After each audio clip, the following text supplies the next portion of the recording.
Hello and good day. So, mistakes cost money. Today I'm going to talk about the cost of mistakes, what kind of mistakes I'm talking about, and why you would want to be and prepare ahead of time and have a security to be able to endure mistakes, avoid mistakes, and better improve your life. So, the kind of mistakes I'm talking about are generally when you either make something, usually the kind of mistakes I'm talking about are the ones that happen by not really planning ahead enough. Or most of them can be avoided by doing so, such as if you end up in a divorce, or if you have medical care, or children, or an accident may occur, although that's usually not a mistake. But if a decision you make financially or entertainment-wise or something ends up being significantly way more expensive than you expected, including, say, buying a house, selling a house, or actually buying a car, and then you have to pay more repairs because you weren't paying attention to the car. Whatever the situation may be, we've all made mistakes, including me, and it is likely we'll probably make more mistakes in the future, but not all of them have to be costly, and many of them can be avoided, and we can learn from them and learn a way to avoid them.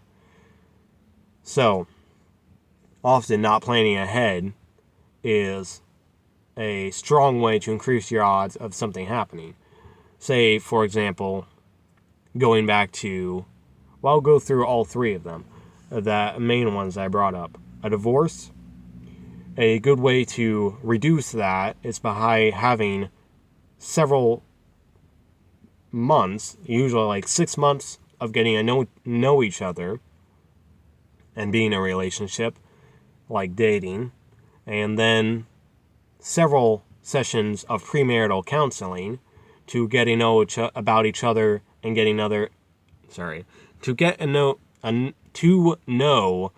about each other, about their family, and about just your behaviors and reactions to certain things like finances. One of the biggest causes of fights in America or marriage is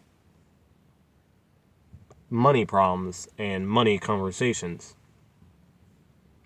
So getting on the same page with that kind of thing, among many other things, is a key part to being financially safe and having a successful financial future. If you have two people who one hates debt, one loves debt, then you're probably going to have a problem. If you have two people who one likes to save and one likes to or hates saving, and then you might have a problem. But it doesn't mean you can't get married, but you need to work out to the same level of page, same conversation, the same, all right, this can be negotiated and figured out. And then we have a common goal and dream. We want to be able to achieve this level of security, this level of lifestyle, and this level of generosity without actually paying a painful, unaffordable price. You can save now and plan now to achieve success in the future. And that kind of thing can give you a significant increase in working together and staying together. Now, medical care. Unless an accident happens, so you get run over, which that case maybe you can't really avoid that, or at least no more than you already normally do by being careful where you walk, being careful how you drive, that kind of thing. But you can also take care of your body, and by not taking care of your body 10, 20, 30 years down the road, you can start having medical problems. Despite it can develop from having just normal pains, or not normal, but developing from aches and pains to actual diseases that cost money, and you want to fight and have the security to deal with these.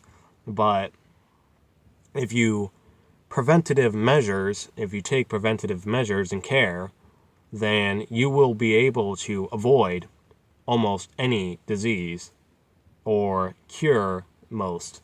Now, certain things might be hard to deal with, like common colds, but even then, if you take care of your body, a couple of day common cold is not that big, is certainly not going to be costly.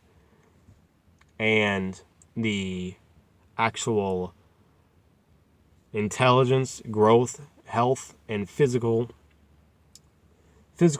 mental well-being, your ability to work, and your ability to grow will usually not be impacted if you can take, and even improve greatly if you can take care of your body. And that is, it also kind of requires planning, and planning ahead for the future and for now. And then, of course, children, planning when to have them, trying to make sure you're financially secure enough to have them. Although that doesn't mean you have to be a millionaire retired, or doesn't necessarily even mean if you're well on your way out of debt, then you don't necessarily need to wait until you're done with debt to have children. But there are 3 things statistically that greatly increase your odds of not living at the poverty level: graduating high school, getting married, and having children after 20. And yes, children tend to cost additional, and you have to take the time to care for them. That can be a huge, loss of income or a huge expense. And though, on the other hand, people think children cost more than they really do by thinking they need a brand new nursery home or a brand new this, that, and this, and 12,000 cute dresses and or suits and costumes that they will only ever wear once, or they suddenly need a super $35,000 van that they don't need, an excuse to upgrade in car when they can't afford it. And even if they could, depending on their income, it may cause them to delay their financial freedom that much longer. But these are kind of things that can be planned, despite the fact that many people don't.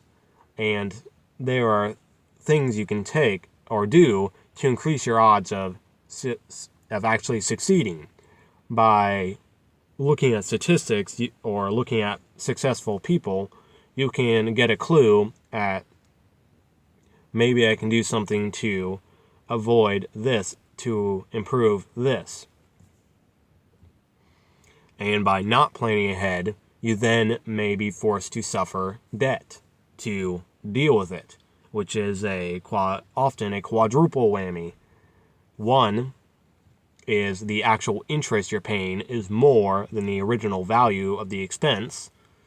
The 2, the risk you take by going even further in debt, buying stuff and that kind of thing, because you can't get out of it, or you have to pay your most powerful wealth building tool, your income, over to debt. And then 3 and 4 is when people buy things they can't afford or shouldn't buy, like cars that go down in value by in debt. So by not planning ahead, not reasoning, by making mistakes like these cost money. Doing these across across several decades, you're going to have a significantly harder time building wealth and establishing financial freedom. Versus by avoiding these and planning ahead, you have a significant increase in chance of success to achieving financial freedom and wealth.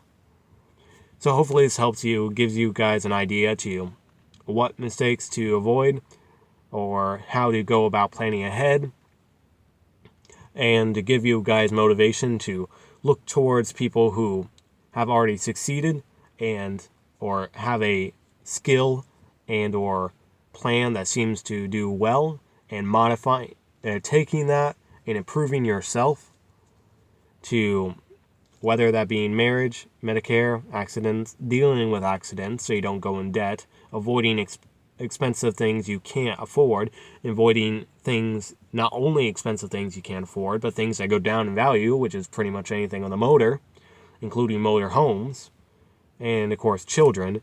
Many things can be planned ahead, at least somewhat, to increase your financial security and help be able to better care for whatever your life, your family, including pets, which I never mentioned in this one, but pets are also a financial risk.